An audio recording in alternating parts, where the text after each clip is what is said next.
Besimanatava, avec Siyata d'Ishmaya, l'aide du ciel, nous allons entamer l'étude de Masechet Arachin.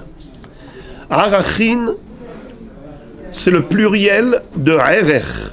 Erer, ça veut dire la valeur. Donc Arachin, c'est les valeurs. Ce sont des montants d'argent qui correspondent à la valeur de l'homme. C'est-à-dire, à la fin de Parashat Bechukotai, la Torah nous enseigne que si une personne veut offrir au Beth Amikdash sa propre valeur ou la valeur de quelqu'un d'autre, c'est possible. Alors, une petite introduction. Il existe deux sortes de valeurs humaines. L'homme a une valeur absolue ou une valeur relative. Qu'est-ce que ça veut dire une valeur relative ? Le prix d'une personne telle qu'elle est vendue dans le marché des esclaves. À l'époque où la notion d'esclavage existait, le Eved Kenaani était vendu en fonction de ses facultés, de sa force physique, de sa capacité à pouvoir apporter une main-d'œuvre, un produit, un service qui était rentable. Donc les gens allaient payer plus ou moins cher en fonction de la valeur de ce Eved Kenaani. C'est ce que j'appelle valeur relative. Pourquoi je l'appelle relative ? Parce qu'elle dépend de ses capacités. Si vous avez un homme comme une armoire à glace, grand, fort, robuste, capable d'effectuer de nombreux travaux, eh bien, il sera acheté beaucoup plus cher que quelqu'un de menu, chétif, qui n'a pas beaucoup de force. Et donc, on paiera moins cher pour lui. Pour l'un, on va payer 1 million de shekels. Pour l'autre, on va payer 600 000 shekels. Je vous donne un exemple. Maintenant, dans la Torah, on retrouve une autre notion de valeur. C'est ce que j'appelle valeur absolue. Je l'appelle ainsi parce que ce sont des montants définis par la Torah elle-même. La Torah nous dit que, à partir de l'âge d'1 mois jusqu'à l'âge de 5 ans, un garçon vaut 5 shekels. Entre 5 et 20 ans, cette personne vaut 20 shekels. Entre 20 et 60 ans, elle vaut 50 shekels. Au-delà de 60 ans, elle vaut 15 shekels. Ça, c'est la grille fixée par rapport à un homme, un garçon. Pour les filles, les femmes, il y a encore une autre échelle de valeur, une autre grille à voir dans Parashat Bechukotai. Maintenant, une personne qui voudrait offrir au Beth Amikdash de l'argent, mais quel montant ? Elle se réfère au montant, elle se réfère à la valeur d'un homme, en disant par exemple, ce que cette personne vaut, je voudrais l'offrir au Beth Amikdash. Alors ça dépend comment est-ce qu'elle s'est exprimée. Elle s'est exprimée en disant « Erer » ou en disant « Damim ». Si c'est « Erer », c'est la valeur absolue définie par la Torah, comme je l'ai dit, dans Parashat Bechukotai.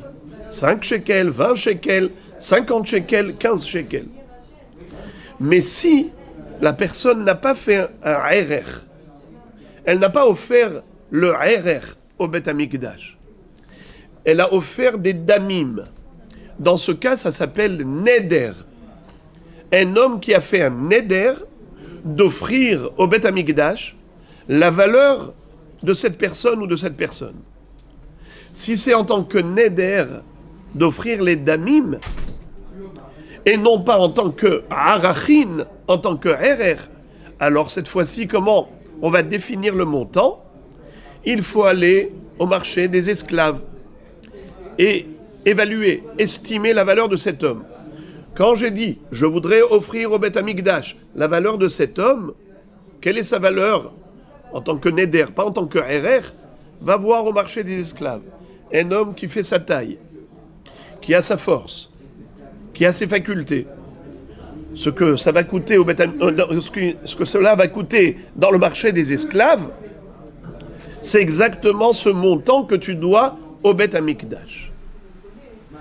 Maintenant, on va commencer à lire la première phrase de la Mishnah. Hakol ma'arichin ve'ne'erachin. Tout le monde peut faire cadeau au Beth Amikdash du Erer. Tout le monde est habilité à offrir au Beth Amikdash le Erer. Vous allez me dire, pourquoi est-ce qu'on a employé ce terme de Hakol? Qui on avait voulu inclure et englober dans le terme Hakol? La Gemara va s'en occuper. La Gemara va poser la question, elle dit, en général, le mot Hakol, c'est toujours pour inclure et englober encore une catégorie qu'on aurait pu penser qu'elle n'est pas concernée. C'est pour cela qu'on écrit Hakol. Hakol ma'arichin. Tout le monde est habilité. Tout le monde est apte à offrir au Beth Amikdash les arachim. Bien. Ve'ne'erachin. Ne'erachin. Tout le monde peut servir de référence pour le Erer. C'est-à-dire, si je dis, je voudrais offrir au Beth Amikdash la valeur de cet enfant, est-ce que ça marche? Oui. C'est-à-dire que cet enfant, qu'est-ce qu'il est? Ne'erach. Il sert de référence pour le Erer que je dois au Beth Amikdash. Il suffit d'aller demander quel est son âge. Il a par exemple 4 ans. Alors combien je dois au Beth Amikdash, les amis? 5 shekels. Si par exemple il a 8 ans, combien je dois au Beth Amikdash? 20 shekels. Si cette personne a 22 ans, combien je dois au Beth Amikdash? 50 shekels. Si cette personne a 63 ans, combien je dois? 15 shekels. Donc ça s'appelle Ne'erach. Celui qui offre s'appelle Ma'arich. Celui qui sert de référentiel pour savoir combien je dois reverser au Beth Amikdash s'appelle Ne'erach. La Mishnah, qu'est-ce qu'elle nous a dit dans la première phrase? Hakol ma'arichin et Hakol ne'erachin. Tout le monde est apte à offrir le Erer et tout le monde est apte à servir de référentiel pour ce Erer. Ensuite, Nodrin venidarin. Ici, Neder, c'est dans le sens de ce que je vous ai dit tout à l'heure, de Damim, la valeur relative. C'est-à-dire, lorsque quelqu'un dit « je voudrais offrir au Beth Amikdash », la valeur de cet homme, ce que cet homme vaut dans le marché des esclaves. Eh bien, en effet, il va falloir vérifier dans le marché des esclaves combien un homme de ce gabarit vaut. Et c'est cela que je vais devoir reverser dans le trésor du Beth Amikdash. C'est ça ce qu'on est en train de dire. Hakol Nodrin et Hakol Nidarin. Tout le monde est apte à faire un neder pour s'engager à donner la valeur de quiconque. Entre parenthèses, on n'est pas obligé de donner la valeur d'autrui. On peut même s'engager à offrir au Beth Amikdash sa propre valeur. Par exemple, si je dis « Erki alay », je voudrais offrir mon Erer au Beth Amikdash. Si j'ai employé le terme Erer, alors, en fonction de mon âge, je vais devoir reverser au Beth Amikdash ce montant. Mais si je n'ai pas dit Erki alay, j'ai dit Damay alay, je voudrais offrir au Beth Amikdash ma valeur relative, mes damim. Alors il faut aller voir au marché des esclaves combien vaut un homme comme moi. De ce fait, la Mishnah nous dit Hakol Nodrin et Hakol Nidarin. Tout le monde est apte à faire un neder, de dire je voudrais offrir au Beth Amikdash la valeur relative de cet homme ou de soi-même. Venidarim, tout le monde peut servir de référentiel pour la valeur relative en question. Comme j'ai expliqué, il y a l'objet, il y a le sujet. Il y a celui qui est actif, qui dit « je vais offrir », et il y a celui qui est passif, qui sert de référentiel. Donc la Mishnah nous dit « Hakol nodrin, hakol nidarim ». Tout le monde peut faire un neder, tout le monde peut servir de référentiel pour ce neder. Une fois de plus, la Gemara va s'arrêter sur le hakol. Car lorsqu'on a dit hakol ma'arichin, vene'erachin, nodrin, venidarin, c'est comme s'il était écrit hakol ma'arichin, ve'hakol ne'erachin. Hakol nodrin, ve'hakol nidarin. Voilà. Maintenant, la Mishnah nous dit Kohanim, Léviim, Ve'Israélim, Nashim, Va'avadim. Répétons, les 5 catégories de personnes qui ont été énumérées dans la Mishnah, c'est Kohanim, Léviim, Israélim, Nashim, Avadim. D'accord ? Et c'est la raison pour laquelle la Gemara va s'étonner, puisque tu as énuméré en détaillant les catégories, à savoir Kohanim, Léviim, Israélim, Nashim, Avadim, Kohen, Lévi, Israël, les femmes et le Eved Kenaani. Non, ne lisez pas Tumtum Androgynos. C'est pour ça que je me suis arrêté, j'ai bien dit 5. Donc, si tu détailles, tu n'as pas besoin de me donner la règle. Si tu me dis Hakol, donc c'est bon. Si tu détailles en me disant Kohanim, Léviim, Israélim, Nashim, Avadim, c'est pas la peine de me dire Hakol. Tu aurais pu dire directement Kohanim, Léviim, Israélim, Nashim, Avadim, Ma'arichin, Vene'erachin, Nodrim, Venidarim. Pourquoi tu me dis Hakol? Et après tu me détailles. C'est que ce Hakol fait allusion à une catégorie supplémentaire qui n'a pas été citée explicitement. Et c'est donc la recherche de la Gemara. Quelle est cette fameuse catégorie à laquelle la Mishnah a fait allusion?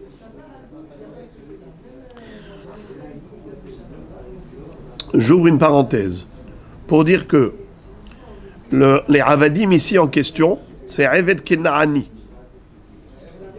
Un Eved qui était Goy au début, qui a été acquis comme Eved. Alors celui-ci, il a les mêmes mitzvot qu'une femme. Au niveau de son statut, Rambam dit qu'il n'est plus Goy, mais il n'est pas encore Israël. Il est entre deux chaises. Yatsa miklal Goy, veliklal Israël lo higia. Qu'est-ce que ça veut dire? On lui fait la Mila, on lui fait la Tevila, mais ça s'appelle Milat Avadim, Tevilat Avdut. C'est pas une guéroute. Il y a une guéroute parfaite, ça c'est après.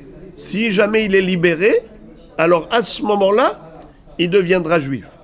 Mais pour l'instant, tant qu'il est Eved Kenaani, il a un statut qui est ni Goy, ni Israël, et tout de même, il a les mitzvot relatives aux femmes. C'est-à-dire que la femme, qu'est-ce qu'elle a comme mitzvah? Kol mitzvot aseh she'azman gerama. Ou le contraire. La femme, elle est dispensée des mitzvot aseh she'azman gerama. Elle est chayevet de toutes les mitzvot. Lota aseh. Et au niveau des mitzvot aseh, les obligations, uniquement celles qui sont intemporelles. Mais elle est dispensée des mitzvot, des obligations temporelles. Comme par exemple, le loulav, le chauffard, elle n'est pas tenue. Bon. Je ferme la parenthèse pour revenir donc aux 5 catégories énumérées par la Mishnah, pour lesquelles on a dit Hakol ma'arichin vene'erachin, nodrin venidarim. Maintenant la Mishnah nous dit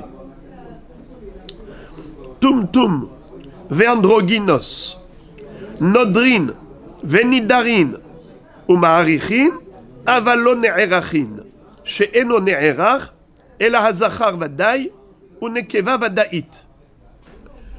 Le tumtum et le androgynos. Qu'est-ce que c'est que tumtum?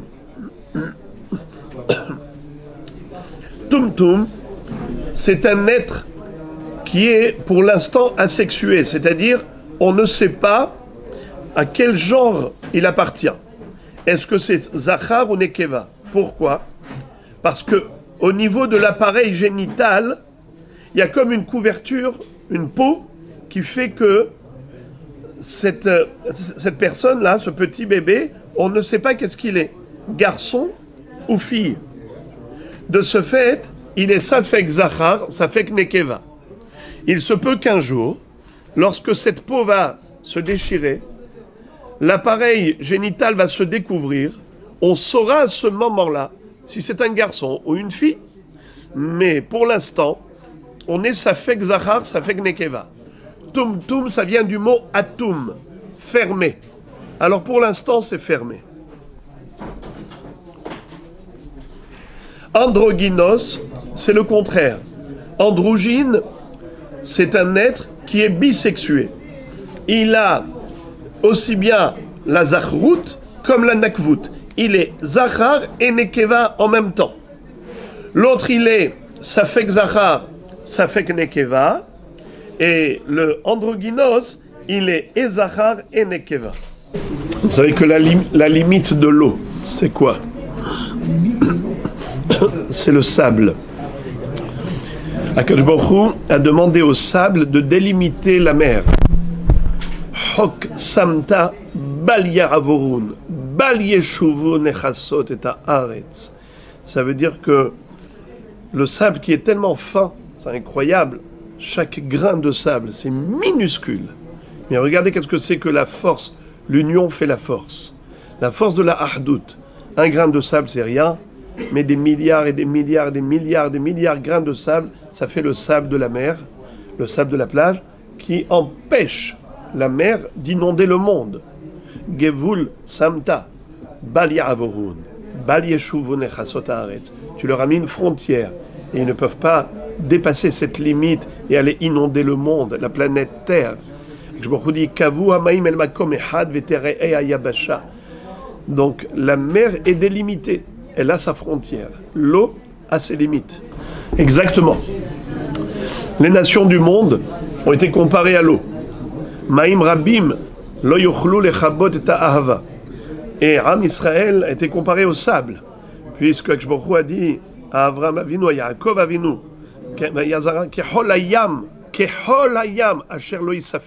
donc ce que la Mishnah veut nous enseigner, c'est que on ne peut pas se servir de référentiel pour référentiel d'un tumtum ou androgynos. Le tumtum et androgynos peuvent être ma'arichin, mais ils ne peuvent pas être ne'erachin. Ils peuvent être nodrim venidarim. On s'explique.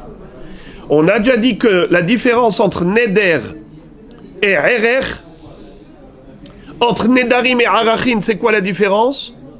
C'est que le erer, c'est un montant invariable fixé par la Torah, en fonction de l'âge et en fonction du genre. Est-ce que c'est un garçon ou une fille? Et en fonction de leur âge. Ça, c'est erer, ce sont des montants invariables. Mais la Torah, quand elle a parlé de Arachin, elle a parlé soit de Zachar, soit de Nekeva. Un tumtum, c'est Safek Zachar, Safek Nekeva. Androgynos, c'est aussi Safek Zachar, Safek Nekeva. Ou une Birya Bifnei Atzma. Donc ils ne peuvent pas être Ne'erachin, ils ne peuvent pas être l'objet référentiel du Erer. Par contre, comme ce sont des juifs à part entière, ils peuvent être ma'arichin. Si par exemple le tumtum androgynos vont dire on s'engage, je m'engage à donner le Erer de tel enfant ou de telle personne, eh bien sûr qu'ils ont le devoir d'assumer leur engagement vis-à-vis d'Hachem et d'apporter au Beth Amikdash le Erer de la personne en question. Mais par contre, au niveau des Nedarim, ils peuvent servir aussi de référentiel.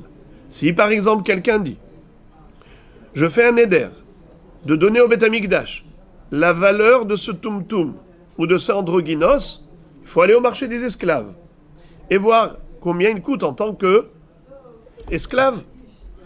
Et à partir du moment où on a le montant, c'est-à-dire le maître dit « Moi, je suis prêt à payer tant pour acheter ce tum-tum ou ce androgynos », eh bien voilà, on a déjà maintenant la valeur. C'est ça ce qu'il faut payer au Beth Amikdash. Et évidemment qu'ils peuvent faire aussi un neder. Le tum-tum androgynos, évidemment, ils peuvent eux-mêmes s'engager à donner au Beth Amikdash la valeur, les damim. La valeur de qui? Soit de soi-même, soit des autres. Il n'y a pas de problème. Très bien. Enfin, Heresh Shote Vekatan, un sourd-muet, donc un Heresh, un malentendant, Shote, un fou, Katan, un enfant qui est petit. Pourquoi j'ai dit petit? Je n'ai pas dit pas bar mitzvah, parce qu'on va voir qu'il y a Katan et Katan. En général, on définit Katan par un enfant dont l'âge est inférieur à 13 ans. Lorsqu'il a moins de 13 ans et un jour, on le considère Katan. Mais on va voir que par rapport au Nedarim, c'est faux. Par rapport au Nedarim, depuis l'âge de 12 ans, on considère qu'il est Mouflé Hassamour le Ish. La Torah, à propos des Nedarim, elle a dit Ish ki yafli lindor neder. Ish ki yafli. Qu'est-ce que ça veut dire yafli? Yafli, il y a plusieurs connotations. L'une d'entre elles, l'une des traductions, c'est qui est capable de distinguer, capable de discernement. C'est ça, la maturité d'un homme. C'est lorsqu'il est suffisamment intelligent pour faire des différences. Ne pas se leurrer par rapport aux ressemblances. Il est capable de distinguer, de comprendre la différence entre deux choses semblables. Ish ki yafli, ça s'appelle hafla'a. Hafla'a, c'est le discernement. À propos du neder, quand est-ce qu'un neder est considéré comme tel? C'est lorsqu'il a été prononcé, exprimé par une personne intelligente. Et la Torah nous dit que, pas seulement lorsqu'on a 13 ans et un jour, où on est assurément considéré déjà mature, et étant bardat, ayant déjà le discernement parfait, mais même lorsqu'on a 1 an de moins, 12 ans et un jour, à partir de 12 ans et un jour, on peut déjà commencer à prendre en considération le neder de cet enfant. Et on voit, on essaye de mener l'enquête, de l'interroger, de le questionner, pour voir s'il est conscient, s'il sait à qui s'adresse son neder. Im yodea lemi nadar, ou l'shemi nadar. Ça veut dire, est-ce que tu sais que c'est à Kadosh Baruch Hu que tu as offert ce don? Est-ce que tu as compris que ton engagement est vis-à-vis de Dieu? Si l'enfant est capable de nous exprimer son intention dans ce sens, c'est qu'il est réellement intelligent. Il s'appelle Mouflé, à Samour le Ish. Samour le Ish, c'est-à-dire, Ish, c'est 13 ans et un jour. Samour le Ish, c'est 12 ans et un jour. Depuis l'âge de 12 ans et un jour, il est déjà proche de 13 ans et un jour. Il est intelligent et proche de l'âge de Ish. Ish, c'est quand il est gadol. Mouflé, Hassamour le Ish, c'est un katan qui est comme un gadol. Voilà donc la raison pour laquelle je n'ai pas traduit simplement katan, un petit qui n'est pas bar mitzvah. Je traduis petit, mais je n'ai pas dit pas bar mitzvah. Parce qu'en effet, il peut y avoir un enfant qui n'est pas bar mitzvah, et à propos des nedarim, il est considéré comme gadol.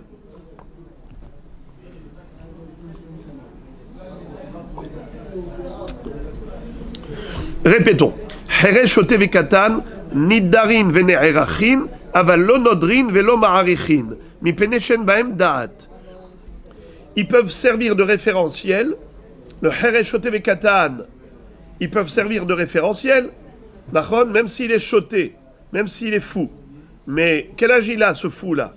Il a par exemple 18 ans. Combien il faudra donner pour son RR si quelqu'un dit « j'offre son RR » Combien on a dit? 18 ans. On a déjà dit 20 shekels. Moins de 20 ans, c'est 20.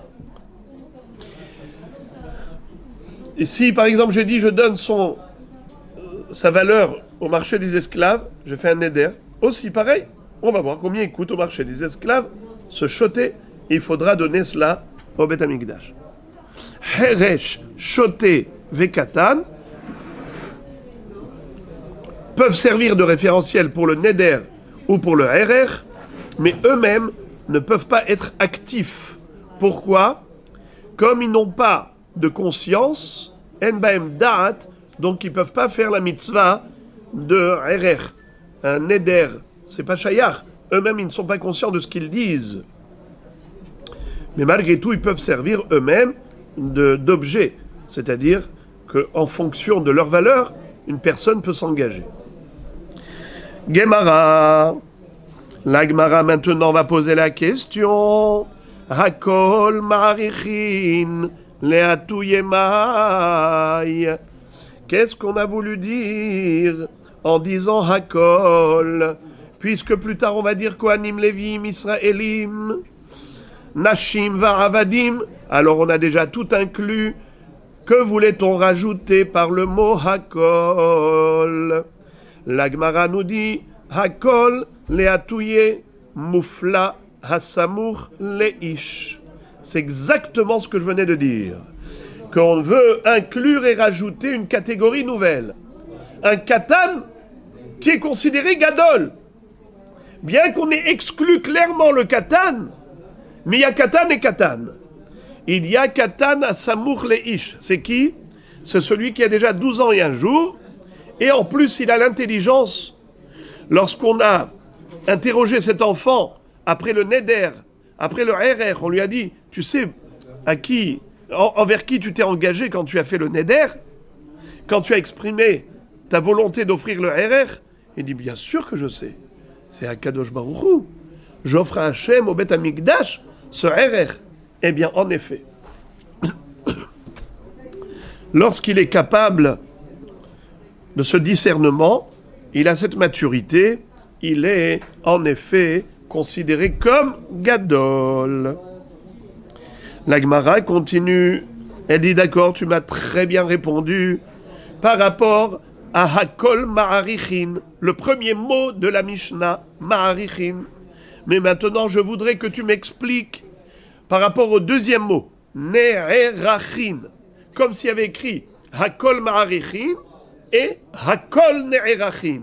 Explique-moi, qu'est-ce que ce Hakol vient me rajouter? Le'atouye menouval ou mukeshhin.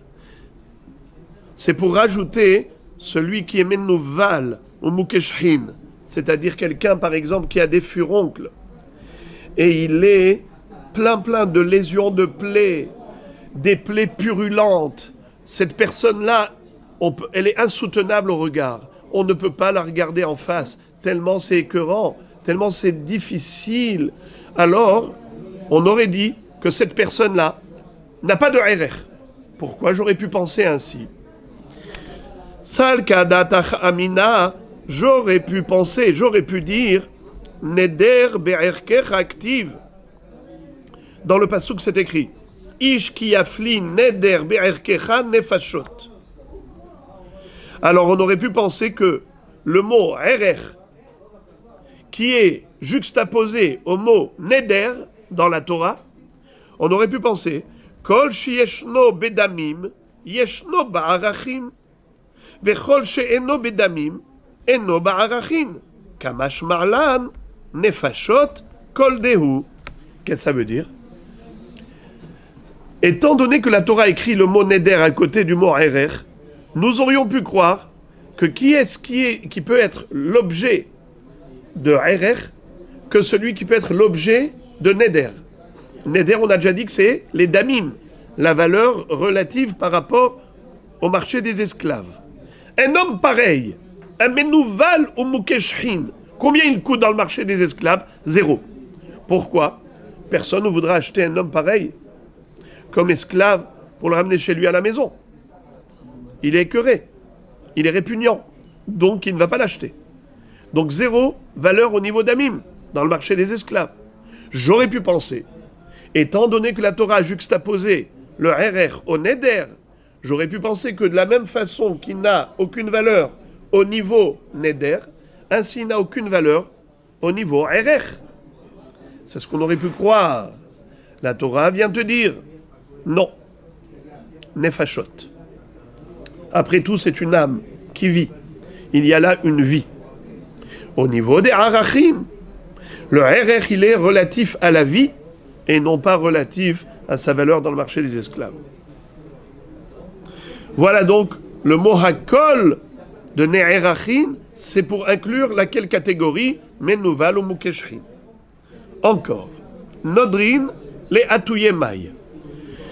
Comme j'ai dit que le mot Hakol est relatif à chaque mot de la Mishnah. Comme s'il était écrit Hakol Nodrin. Qu'est-ce que Hakol Nodrin vient me rajouter? Réponse, Nidarin itzterichle. En effet, on n'a rien à rajouter par le mot Hakol Nodrin. Alors pourquoi la Torah elle a écrit pourquoi la Mishnah elle a écrit Nodrin? Agav Nidarin. Qu'est-ce que ça veut dire? Nidarin. Nidarin, c'est-à-dire que on a dit qu'il y a le sujet et l'objet. Il y a celui qui est actif, celui qui est passif.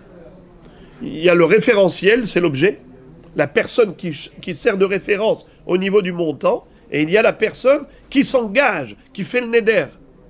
Alors là, on est en train de dire comme ça. Hakol Nidarin. Tout le monde peut servir de référence, de référentiel, pour fixer le montant du neder, de la valeur relative de cette personne. Et la Gemara dit, ok, qu'est-ce que ce Nidarin vient me rajouter? Nidarin le atuyemai. Il est atouye tumtum ve androgynos behedia katanelehu. Si c'est pour faire allusion à un tumtum et androgynos qui peuvent servir de référentiel pour les damim, pour le neder, ça on l'a déjà dit clairement. Ça on l'a dit explicitement. Regardez. Tumtum ve androgynos nodrin ve nidarin ou ma'arichin avalon ne'erachin. Donc on a déjà dit clairement qu'il y a trois éléments. Nodrin, nidarin, ma'arichin. On l'a déjà dit. Ve'il atouye heresh shote ve katan behedia katanelehu. Et si c'est pour nous dire que le heresh shote ve katan peuvent servir d'objet, de référentiel pour le neder, ça aussi on l'a déjà dit clairement que c'est possible. On va au marché des esclaves et on voit combien coûte un heresh ou un shoté ou un katan, et en fonction de leur valeur, on reversera ce montant au Beth Amikdash. Donc ça aussi, ça a déjà été dit explicitement dans la Mishnah. Donc ne me dis pas que c'est à cela que fait allusion le mot Hakol, Hakol Nidarin. Il est attouillé par Hodmi ben Hodesh, Behedia Katanelehu. Si c'est pour faire allusion à un petit bébé qui est inférieur à un mois, parce qu'on a déjà dit, Rabotai, que le RR, dans la Torah, dans Parashat Bechukotai, lorsqu'on a établi une grille en disant que jusqu'à 5 ans, il coûte 5 shekels, jusqu'à 20 ans, 20 shekels, jusqu'à 60 ans, 50 shekels, au-delà, il paye 15 shekels. On dit clairement dans la Torah que c'est mi ben Hodesh va mal, que c'est à partir de l'âge d'un mois. Pas entre 0 et 30 jours, 0. Il n'y a pas de valeur, il n'y a pas d'RR. Donc la valeur ne commence qu'à partir de 1 mois. Alors, peut-être que c'est seulement au niveau de RR. Mais au niveau de Damim, même moins qu'un mois, il a des Damim. Je m'explique. Si vous allez dans le marché des esclaves, et vous voyez un esclave qui a 15 jours, ça veut dire la mère est une servante, elle a donné naissance à un petit bébé, le bébé il a 15 jours, ou 3 semaines, il n'a pas encore 1 mois. Est-ce que quelqu'un achèterait ce petit bébé? Bien sûr que oui. Évidemment, c'est un esclave en potentiel. Comment? Il n'est pas fiable, et alors? Il prend le risque. Ça veut dire que, normalement, un bébé n'est pas censé mourir. On va dire même s'il y en a qui meurent, mais Baruch Hashem, il y a 7 milliards d'êtres humains, n'est-ce pas? Ils étaient bébés une fois. Oui, Baruch Hashem. Donc ça veut dire que quelqu'un qui va au marché des esclaves, il trouve un bébé dans le marché des esclaves, il achète. Donc en tant que RR, la Torah n'a pas fixé de montant pour lui. Mais en tant que damim, c'est sûr que oui. Bien sûr. D'ailleurs, même entre parenthèses, on peut même acheter un fœtus qui n'est même pas encore né. La servante, elle est enceinte. Le propriétaire de la servante peut vendre à quelqu'un d'autre le fœtus. C'est un esclave en potentiel. Alors les amis, la Mishnah nous dit, voilà le chidouche. Hakol nidarin. Ça vient faire allusion à quelle catégorie? À un petit qui est inférieur à 1 mois d'âge. La Gemara dit, si c'est cela le chidouche, excuse me, c'est faux.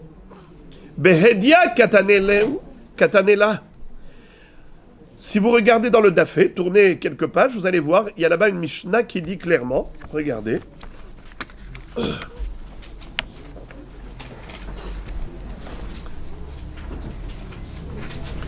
Vous avez dans le Dafé Hamoud Aleph, à la 4e des grandes lignes en bas, une Mishnah qui dit clairement Pahot mi ben chodesh nidar aval lo ne'erach.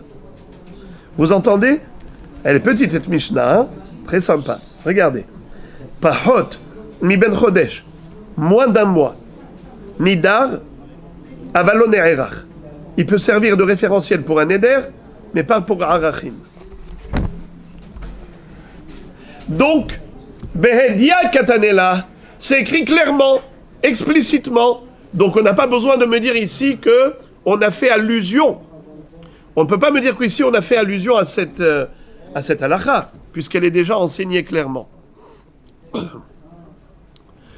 Veil et atouye oved kochavim, Behedia Katanelehu. Qu'est-ce que ça veut dire? Si c'est pour nous dire que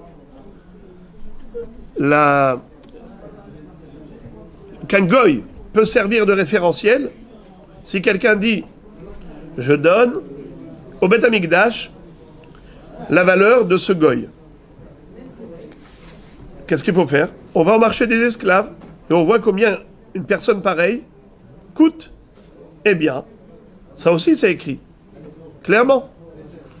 Ça aussi c'est écrit clairement que un goy peut servir de référentiel. Alors je ne vois pas à quoi fait allusion cette Mishnah.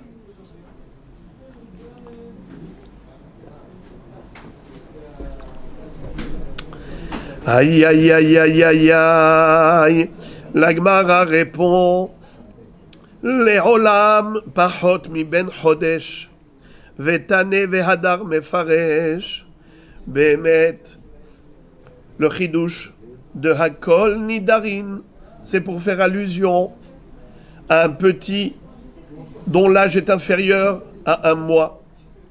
Ah, c'est écrit mais fourrage dans la Mishnah.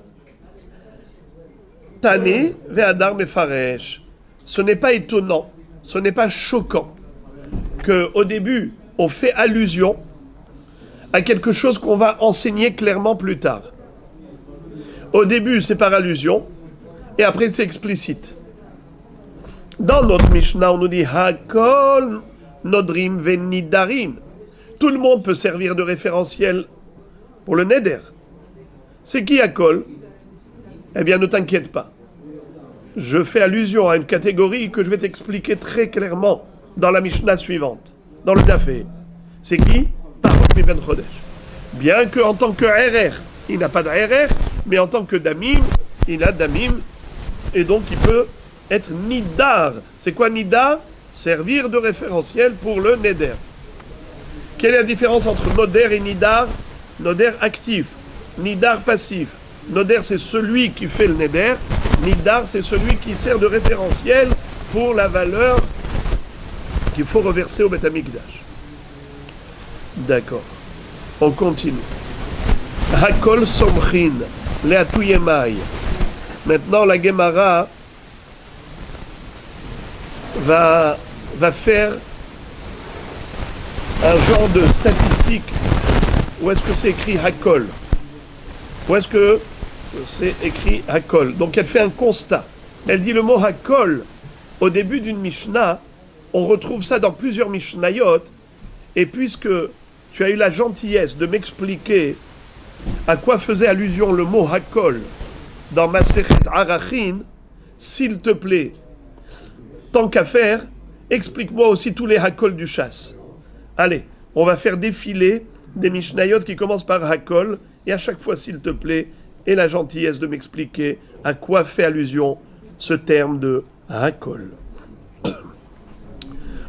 Par exemple, dans la Mishnah Masechet Menachot, page 93, il est écrit Hakol somchim al korbenotehem. Tout le monde doit faire la smicha. Qu'est-ce que c'est que la smicha? C'est appuyer de ses deux mains sur la tête du korban. Lorsqu'on apporte un sacrifice au Beth Amikdash et qu'on s'apprête à lui faire la shrita, avant de faire la shrita, le propriétaire du korban doit apposer ses deux mains sur la tête du korban et appuyer de toutes ses forces. Ça s'appelle semicha. Alors pourquoi c'est écrit Hakol Somchin? Les Atuyemai. Qui veut-on inclure au travers du mot Hakol? Réponse. Les Atouye Yoresh Delo Kerabi Yehuda. Qu'est-ce que ça veut dire? L'héritier du korban. Lorsqu'une personne a sacralisé une bête, il a consacré comme korban ola ou korban shlamim au Beth Amikdash. Et voilà que cette personne est décédée avant qu'elle n'ait eu le temps d'offrir ce sacrifice. Elle n'a pas eu le temps d'apporter ce sacrifice au Beth Amikdash, qu'elle est déjà décédée, malheureusement. Ses enfants ont hérité de cette personne, et dans l'héritage, on retrouve le korban. Que fait-on? Les yorshim, les héritiers, doivent apporter ce korban au Beth Amikdash. Mais si le père était vivant, il aurait dû faire la smicha.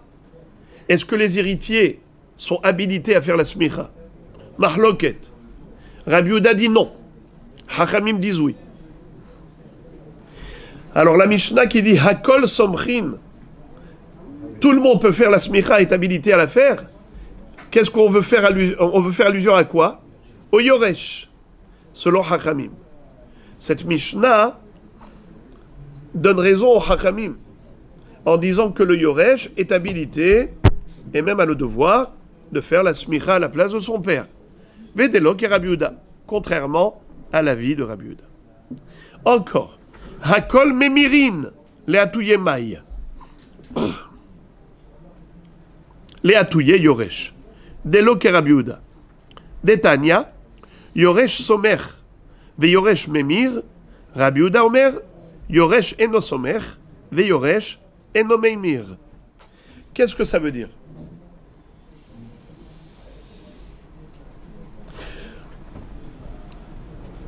La même mahloket qu'on a trouvée à propos de la smicha, on retrouve la même mahloket à propos de la temora.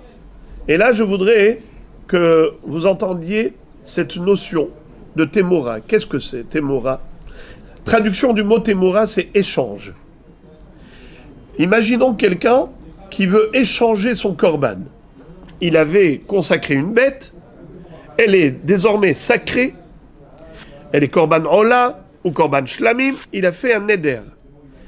Et du coup, il a trouvé une bête meilleure, plus belle, plus grasse, et il s'est dit, je préfère offrir celle-là à la place de l'autre.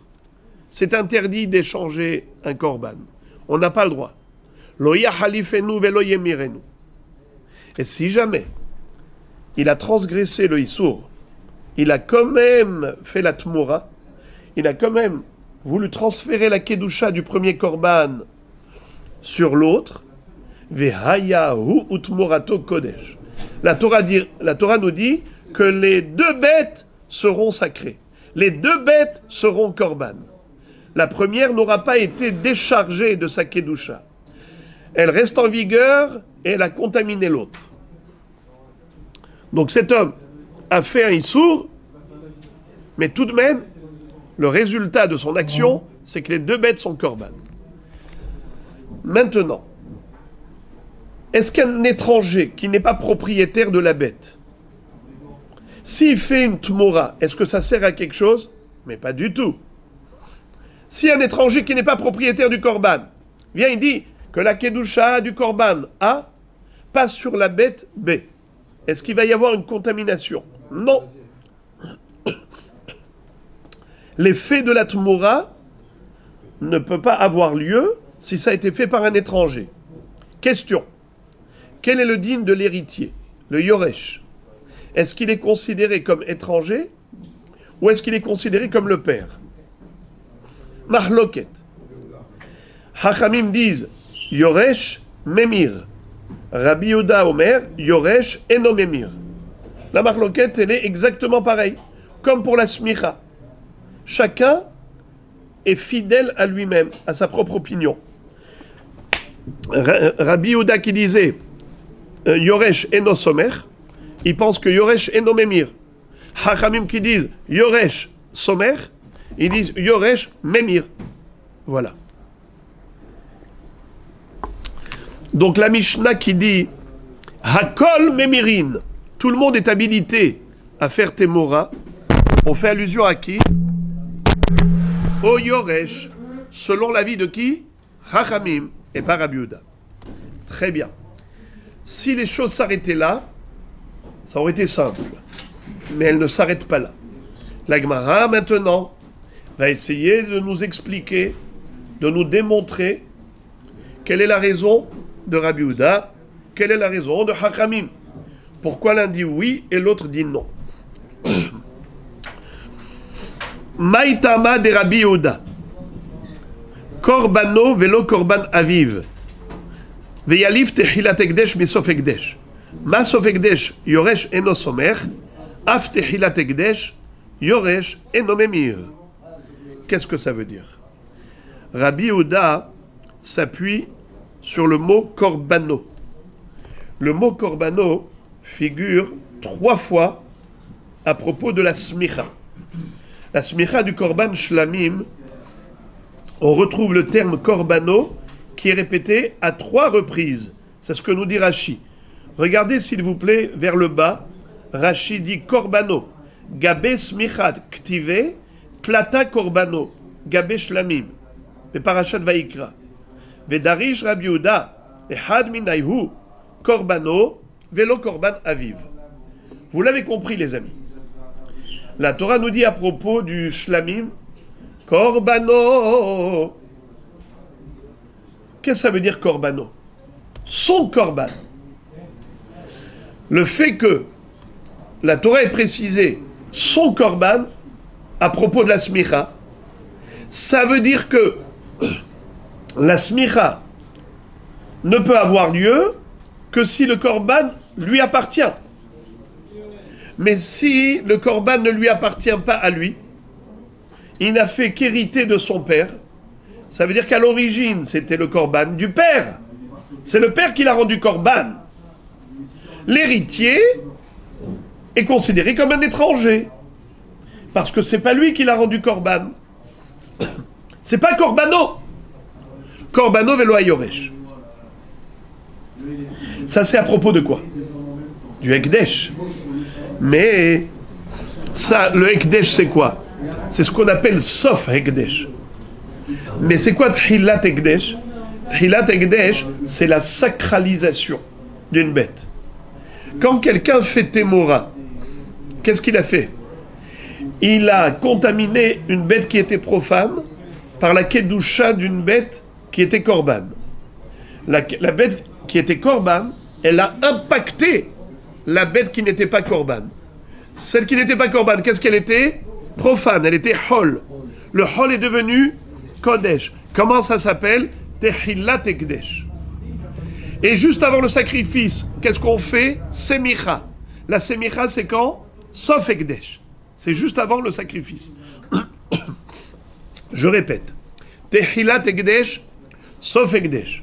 C'est quoi Tehillat ekdesh? C'est la sacralisation. Comment elle se fait? En l'occurrence, par la tmoura. Quand je vais transférer la kedusha de la première bête qui est korban, et je vais contaminer la deuxième bête. D'accord? Il y a eu extension de la Kedusha. Ça s'appelle Tchilat Ekdesh. J'ai rendu une bête profane Kadosh. C'est quoi Sof Ekdesh? C'est la smicha qui se fait à la fin, juste avant de lui faire la shrita. Rabbi Yehuda nous dit, on compare Tchilat Ekdesh au Sof Ekdesh. De la même façon que pour la smicha qui est Sof Ekdesh, la Torah nous dit Korbano, que la smicha n'a lieu d'être que pour un korban qui est le sien, mais pas pour le korban de son père. Ainsi, la tmoura ne peut avoir lieu que pour un korban qui est à lui, et pas pour le korban de son père. Donc Yoresh, comme il est enosomer, d'après Rabbi Yehuda, enosomer, enomemir, donc il y a ni smicha, ni tmoura. Ça c'est Rabbi Yehuda. Je répète. Maïtama de Rabbi Yehuda, korbano velo korban aviv, veyalif techilat ekdesh, misof ekdesh, masof ekdesh, yoresh eno somer, af techilat ekdesh, yoresh eno memir. Très bien. Verabanan, alors pourquoi Hachamim ne sont pas d'accord avec Rabbi Yehuda?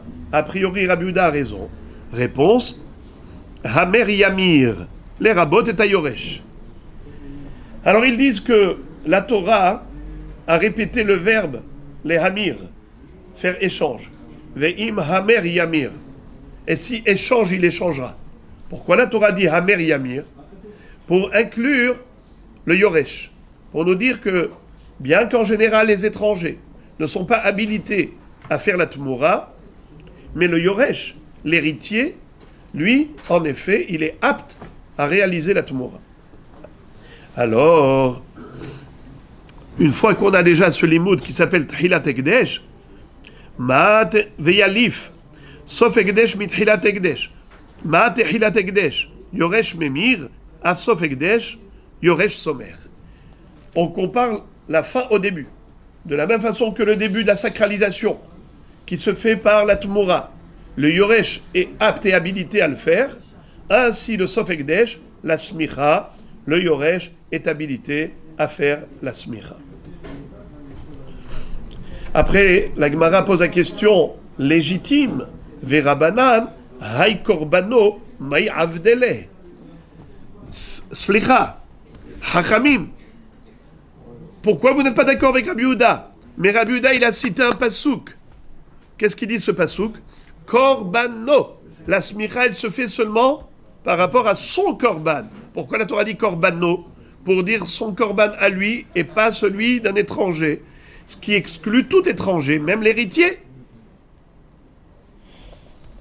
Réponse, Mibaele, korbano velo korban oved kochavim, korbano velo korban havero, korbano les rabot kol baale hovrin les smicha. Il y a 3 fois le mot korbano qui figure à propos de smicha. Le premier korbano, à quoi il sert? Il sert à exclure le korban du goy. Vous le savez, comme moi, qu'un goy qui apporte un korban au Beth Amikdash, il est sacrifiable. Akadosh Baruch Hu nous a dit d'accepter les korbanot des goyim. La question est de savoir, est-ce que le korban d'un goy nécessite smicha? Nous aurions pu croire que, bien que le goy n'a pas de mitzvot, le goy n'a pas de mitzvot, donc mapitom, le goy va faire la smicha. On accepte son korban, mais évidemment qu'il n'a pas les mêmes obligations qu'un juif, donc il n'a aucun devoir de faire la smicha. Mais peut-être que le Kohen aurait dû faire la smicha à sa place. Qu'est-ce que ça veut dire? Le Kohen, il aurait pu faire la smicha à la place du goy, et bien même ça, on l'exclut. Il n'y a pas de smicha du tout pour le korban d'un goy. Deuxième halacha, korbano velo korban havero. Korbano, ça vient exclure l'étranger. Un étranger ne peut pas faire la smicha en tant que shaliach du propriétaire du korban. Non. C'est seulement le propriétaire et pas son délégué, parce qu'il est étranger. Ou encore, korbano, les rabot kol baale hovrin li smicha. C'est-à-dire que si il y a plusieurs haverim. Rachidi, Hamisha shevi'u korban echad beshutfut, kullan tzrichim lismoch alav, ve'en echad somech alav. Ça veut dire que si on est 5 associés, on s'est associés, on a acheté une bête pour l'offrir comme sacrifice pour nous 5 à la fois, nous tous. Est-ce qu'une seule personne pourrait faire la smicha pour représenter les autres? Réponse non. Il faut que chaque personne, chaque associé, appose ses 2 mains et il les appuie dessus. Donc on a compris que la smicha doit se faire par tous les haverim.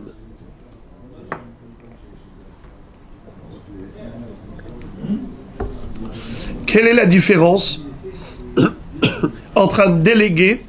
Ça veut dire que vous auriez pu me poser la question et me dire Boker Tov, si on a déjà exclu un shaliach, un délégué, pourquoi est-ce que j'aurais pu croire qu'un seul peut être délégué pour les autres? Oui, j'aurais pu me tromper. Pourquoi? Parce que j'aurais dit un étranger, il n'a rien à voir avec ce korban. En effet, la Torah l'a exclu et il ne peut pas faire la smicha à la place du propriétaire. Mais lorsqu'il y a 5 associés, nous aurions pu croire que l'un d'entre eux pourrait représenter tout le groupe. Pourquoi? Parce que lui-même, il est concerné. Lui-même, il fait partie du groupe. C'est ça que la Torah vient te dire. Non, korbano, chacun c'est son korban. Tu ne peux pas acquitter les autres. Chacun, il doit faire la smicha pour son korban, puisque c'est aussi son korban.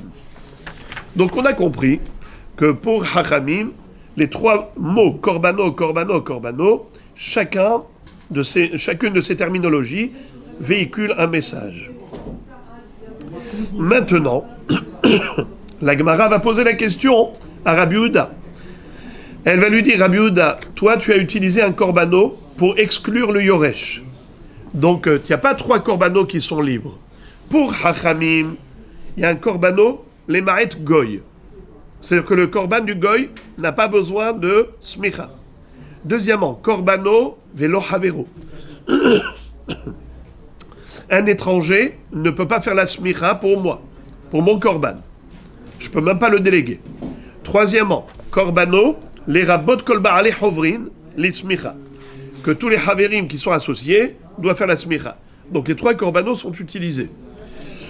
Mais d'après Rabbi Yehuda, qui a déjà utilisé un korbano, les ma'et yoresh, alors le dernier korbano qui, pour Hachamim, est venu inclure les 5 associés, d'où Rabbi Yehuda va apprendre cette halakha que les 5 associés ont besoin de faire la smicha, puisque lui, il a déjà utilisé un korbano pour exclure le yoresh. Réponse. Réponse prévisible. Vers Rabbi Yehuda, les rabot kol ba'alei hovrin l'ismicha litle. Tout simplement. Clair, net et précis. Rabbi Yehuda dit, je ne suis pas d'accord avec les Chachamim. Eux, ils ont dit que les 5 associés, chacun, doit respectivement faire la smicha. Pas du tout. Moi, je considère que un seul des associés suffit. Il fait la smicha au nom de tous, puisqu'ils sont associés. Il les représente. Et voilà, le compte est bon. Tout rentre dans l'ordre. Si ça s'arrêtait là, c'était facile. Encore un petit peu. La Gemara dit, Veinami itle, et même si on envisage cette possibilité, que Rabbi Yehuda est d'accord avec les Hachamim sur le principe, que Behemet, chacun d'entre eux doit faire la smicha respectivement. Et ça, on le déduit du mot korbano.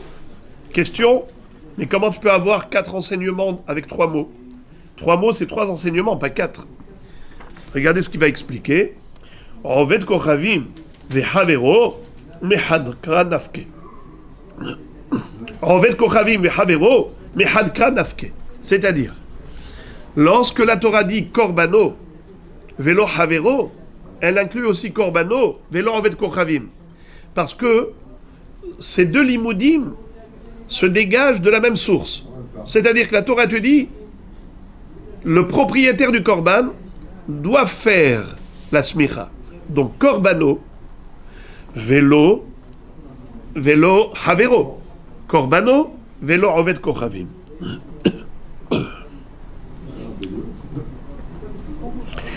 Ça veut dire que tu aurais pu envisager que c'est qui fasse la smicha à la place du goy. C'est pas le goy lui-même, ça c'est sûr.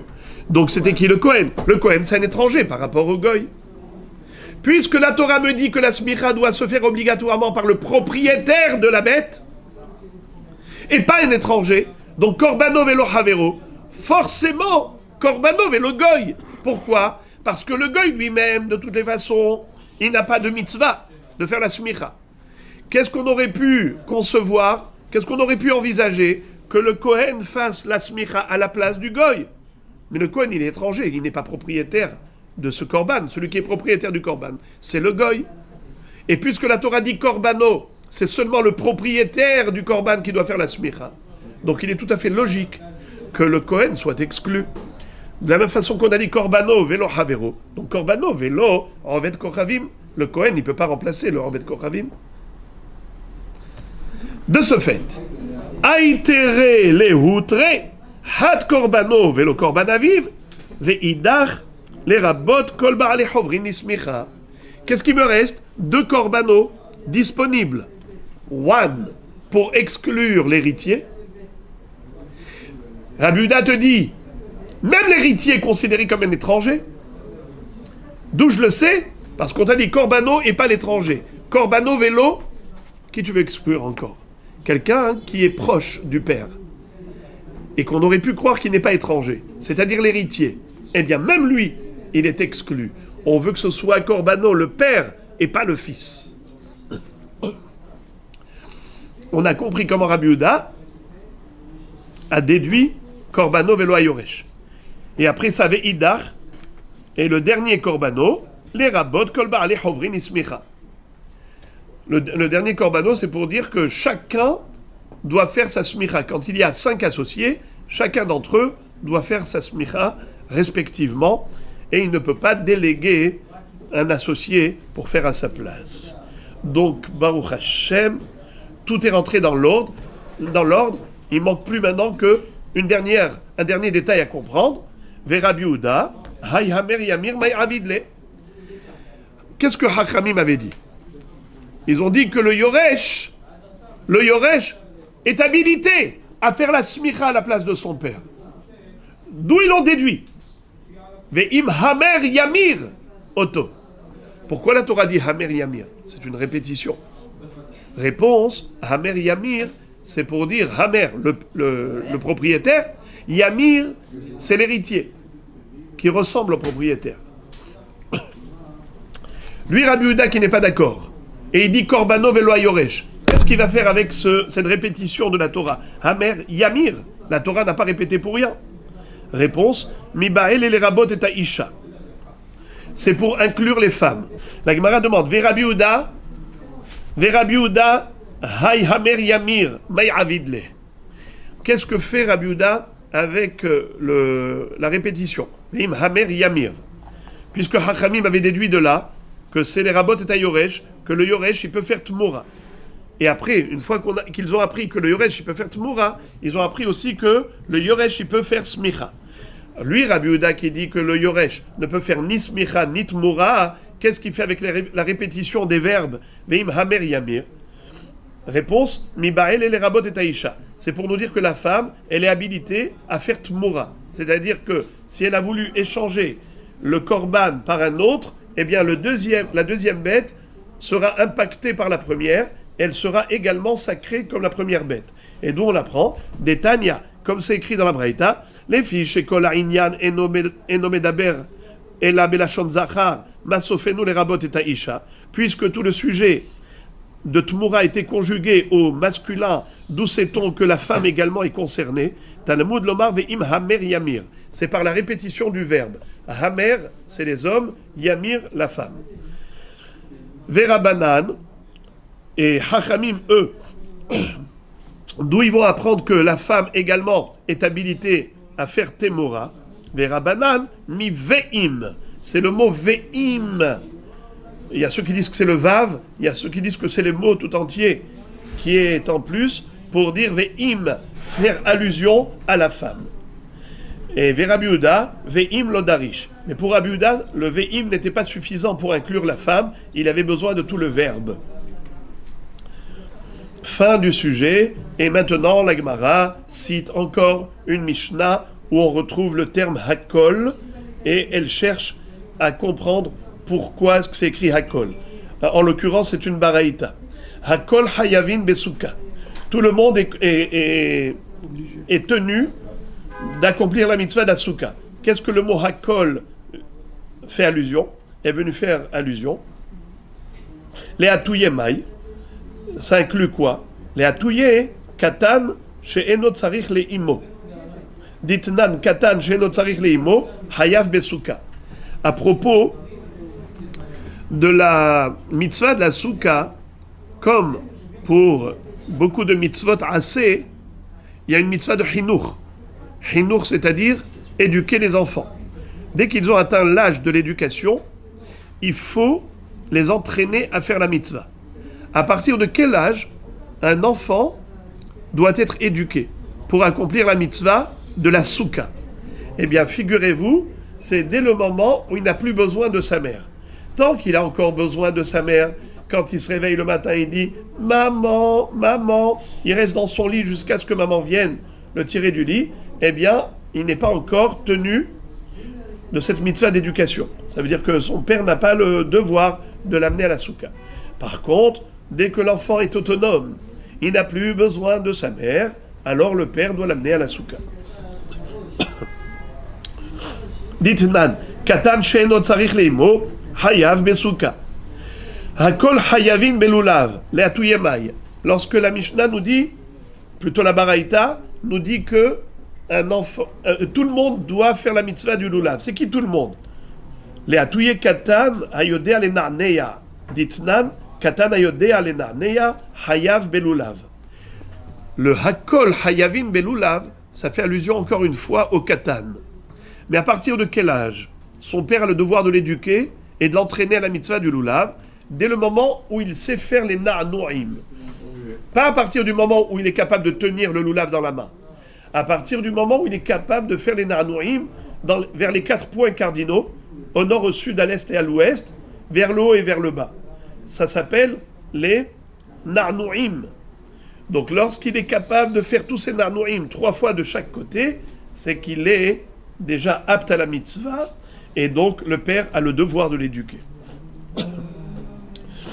Hakol hayavin betzitzit le'atouye mai. Le'atouye katan hayodea lit'atef. Detania katan hayodea lit'atef hayav betzitzit.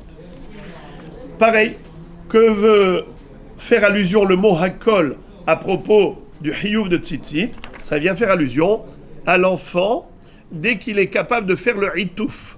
Qu'est-ce que c'est que hitouf? Hitouf, c'est s'envelopper. Et c'est comme le hitouf de Bnei Ishmael, c'est-à-dire de s'envelopper même avec la tête jusqu'où Tosfot disent l'it'atef. Regardez s'il vous plaît Tosfot au milieu de la page. Hayoder l'it'atef mishum de amar bemoed katan kol atifa she'ena ke'atifat haishme'elim ena atifa she'ma'atifin talitam atzfamam kedita bemidrash. Qu'est-ce que ça veut dire? Que la atifa se fait jusqu'ici. Ils couvrent leur tête, les Ishmaélim, jusqu'ici. Donc c'est comme ça qu'il faut se recouvrir la tête. Quand on met le talit et on fait la bracha, le hitouf, c'est jusqu'à la moustache.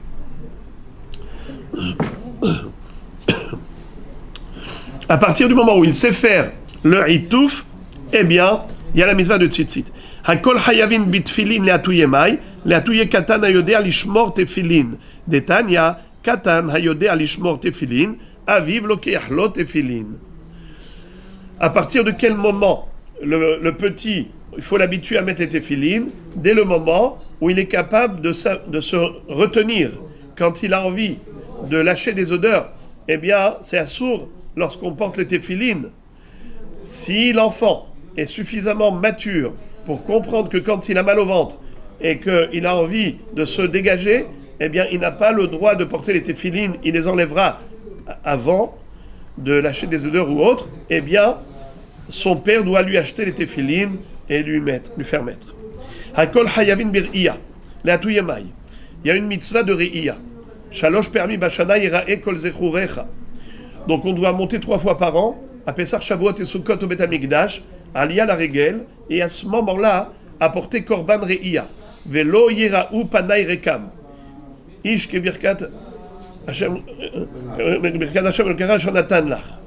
Ça veut dire que on doit apporter un holocauste qui s'appelle Rolat Re'ia. Alors pourquoi la Torah nous dit Hakol Hayavin Bir'ia? Pardon, la Baraïta. C'est plutôt une Mishnah au début de Masechet Hagiga. Qu'est-ce qu'on a voulu inclure par le mot Hakol?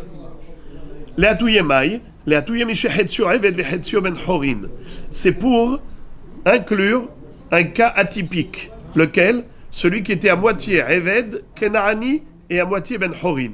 On a déjà dit qu'un Eved Kenaani, lorsqu'il est libéré, il devient juif à part entière. Quand il est Hetzio Eved et Hetzio Ben Horin, il a un double statut. Il est ni Ben Horin ni Eved, il est moitié-moitié. Alors, est-ce qu'il est Hayav des mitzvot? On a déjà dit qu'il est Hayav des mitzvot comme une femme, n'est-ce pas?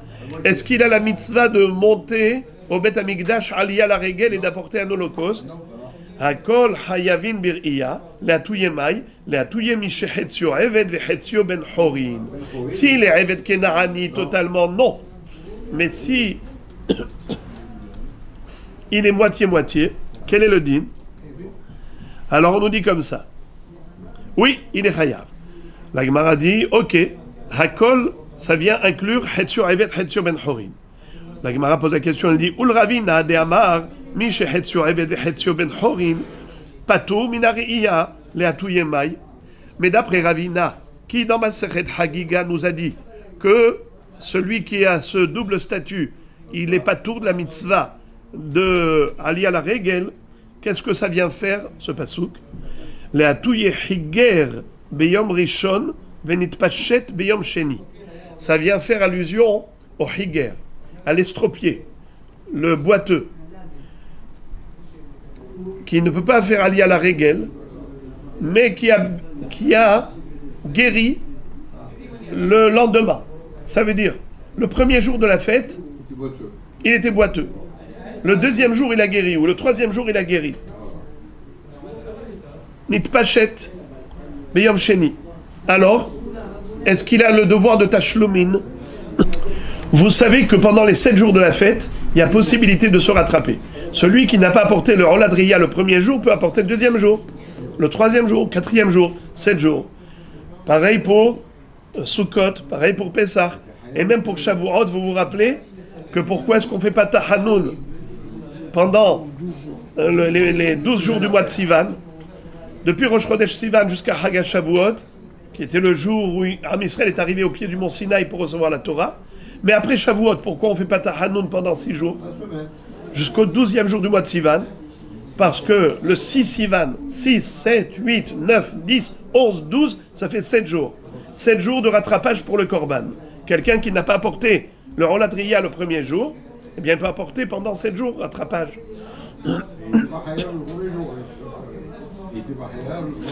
Alors, qu'est-ce qu'on est en train de nous dire? Que si le premier jour il était malade, il était boiteux, et après ça il a guéri, et alors il doit apporter le Korban Tashlumin les autres jours. C'est ça ce que vient de dire le mot Hakol. Hakol Hayavin Mir'ia. C'est qui Hakol?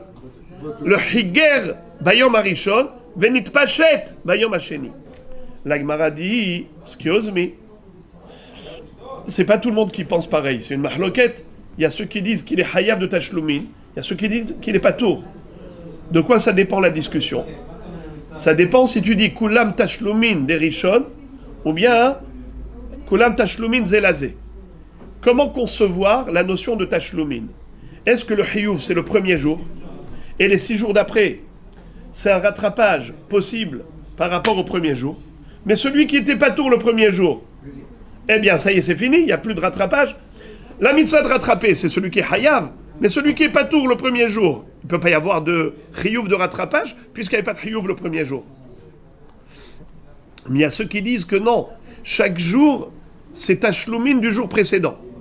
Ça veut dire si tu n'es pas Hayav le premier jour et tu étais Hayav le deuxième jour, eh bien le deuxième jour. Et si tu n'as pas pu le deuxième jour, le troisième jour. Chaque jour, il est rattrapage du jour précédent. Alors dans ce cas-là, celui qui était boiteux le premier jour, ok, il était pas tôt, mais le deuxième jour, il était Hayav. Et s'il n'a pas apporté le deuxième jour, il apportera le troisième jour. Il a guéri le deuxième jour, eh bien il apporte le troisième jour. Kulan tashlumin zelazé. Donc, question. Si tu me dis que kulam tashlumin zelazé, j'ai compris. Et là, les mandé amar kulam tashlumin derishon, mais d'après le mandé amar qui dit que c'est tous tashlumin derishon, donc s'il était boiteux le premier jour, il n'y a plus de mitzvah. Les atuyemai, hakol hayavin beriya les atuyemai. Réponse, les atuyes souma be'ahat me'enav. C'est pour faire allusion au borgne. Souma be'ahat me'enav, il est aveugle d'un œil.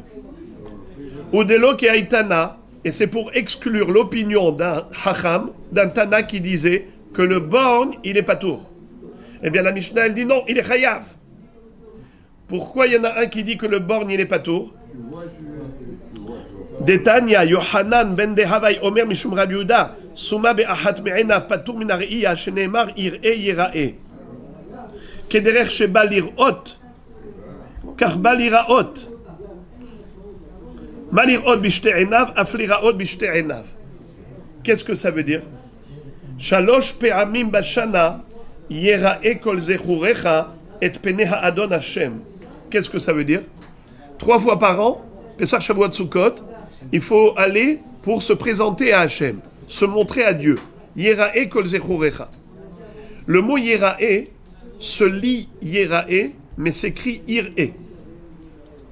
Si on retire les voyelles, tu dis Ir'e kol zechurecha. Mais comment on lit? Yerae. Il y a la lecture et l'écriture. L'écriture c'est Ir'e. Et la lecture, c'est Yerae. Yerae, c'est qui regarde? C'est Akadosh Baruch Hu. Akadosh Baruch Hu nous voit. Yerae, nous, on se montre à Dieu. Yerae kol zechurecha. Tous les zecharim vont monter à Yerushalayim et se montrer dans le Beth Amikdash à Dieu. Donc Yerae, c'est la forme passive, se montrer. Yerae, c'est la forme active, voir. Qui est-ce qui se montre? Qui est-ce qui voit? Hachem voit et Israël se montre. Alors, de la même façon que celui qui te voit, c'est-à-dire Hachem, c'est une vue, c'est une vision parfaite, ainsi celui qui se montre doit être capable d'une vision parfaite. C'est-à-dire voir des deux yeux. Or, le borgne, il a une vision mais imparfaite. Il voit d'un côté, pas de l'autre. De ce fait, puisque il est borgne, il est patour. Ça, c'est qui dit ça? Yohanan ben Dehavai au nom de Rabbi Yehuda. Mais Hachamim ne sont pas d'accord. Et ils disent que même le borgne est chayav. C'est ça le hidouche. Hakol hayavin bir'iya. Hakol hayavin bir'iya, ça vient inclure même le borgne. Veibaitima, deuxième réponse. La Gemara revient à la réponse précédente. Les olam, les atouye, mishehetzio, eved, vehetzio, ben horin. Behemet, c'est pour inclure celui qui est à moitié even, moitié libre. Ah, on s'était posé la question, on avait des Ravina, et on avait une question, c'est que Ravina disait que c'est pas vrai, que celui qui est Hetzio Evet, Hetzio Ben Horin, il est pas tour. D'après lui, qu'est-ce que le Hakol vient m'inclure? La Kashia. Kan ke Mishnah Rishona, kan ke Mishnah Harona. Dit nan, mi shehetzio eved, vehetzio ben horin, oved et rabo yom ehad, vet atzmo yom ehad. Divrei bet Hillel, amru lahem bet Shammai, tikantem et rabo, vet atzmo lo tikantem. Lisa shivcha eno yachol, lisa bat horin eno yachol. Ibbatel, ve'alo lo nivra olam ela lepirya verivya, sheneemar lo tohu bera'a, לשבת יצרה, אלא מפני תיקון העולם, כופין את רבו ועושה אותו בן חורין, וכותב לו שטר על חצי דמיו, וחזרו בית הלל להורות כדברי בית שמאי. Qu'est-ce que ça veut dire? Il y a dans Masechet Gittin une discussion entre Beth Shammai et Beth Hillel à propos d'un homme qui est à moitié Eved, moitié Ben Horin. Comment est-ce qu'un homme peut être moitié Eved, moitié Ben Horin? Imaginons qu'ils étaient deux propriétaires. Reuven et Shimon étaient propriétaires d'un Eved Kenaani. Et après, l'un des deux a fait une Avera, c'est qu'il a libéré. Normalement, on n'a pas le droit de libérer un Eved Kenaani. Il a libéré. Mais il a libéré quoi? Que 50%, c'est-à-dire sa partie à lui. Il était propriétaire de 50% du Eved Kenaani, puisqu'ils étaient deux associés. Alors, Reuven l'a libéré, mais pas Shimon. Qu'est-ce qui se passe maintenant? Cet homme, quel est son statut? Hetzio Eved, Hetzio Ben Horin. À moitié esclave ou à moitié, il est libre. Comment est-ce que maintenant, concrètement, ça va se passer? Alors, Oved et Rabbo Yom Echad, il va servir son maître un jour, et le lendemain, Oved et Atzmo, le lendemain, il est libre, il travaille pour lui-même. Un jour pour son maître, un jour pour lui. Un jour pour son maître, un jour pour lui. Bet Shammai disent, à Bet Hillel, c'est très bien, au niveau économique, pour le maître, Tikantem et Rabbo, Aval et Atzmo lo Tikantem. C'est très bien par rapport à son maître. Il a trouvé l'arrangement. Mais par rapport à lui-même, lui, il a un problème. Lequel problème? C'est qu'il ne peut pas se marier. Il ne peut pas épouser une juive parce qu'il est à moitié Eved Kenaani. Il ne peut pas aller avec une Shifha Kenaanite parce qu'il est à moitié juif. Donc comment tu veux qu'il fasse?